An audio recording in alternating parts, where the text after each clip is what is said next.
Good day everybody. So our topic for today is all about how to download a chat GPT in mobile.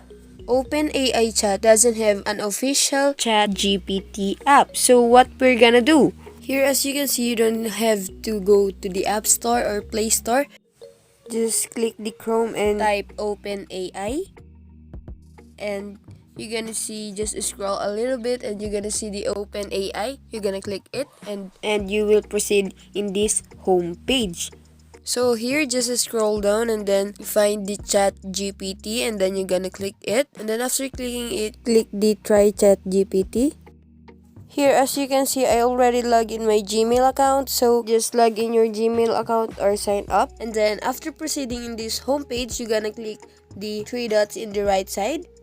And then here, you can see the add to home screen. You're gonna tap it. And then here, just remove the new chat and then change it to chat GPT. And then you're just gonna click add and then just click the add again. And there you go. It's already done. And I hope this video helped you to download the chat GPT on your home screen. And don't forget to leave a like and share this video and subscribe. Peace out.